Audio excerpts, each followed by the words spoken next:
يا ساتر استر يا رب. كيف بدك تعرف انه ريال مدريد راح يعمل ريمونتادا على الارسنال؟ لما تشوف تشكيلة ريال مدريد المسربة وتعرف انه انشيلوتي الليلة مش ناوي على خير ابدا.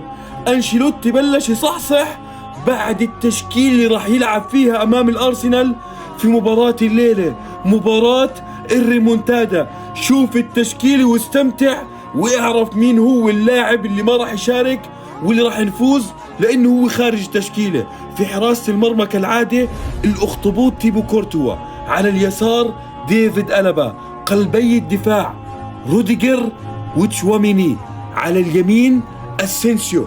اسينسيو اليوم راح يكون مكان لوكاس فاسكيز وراح يلعب تشواميني كقلب دفاع بجانب روديجر. في خط الوسط عودة مين؟ عودة سيبايوس.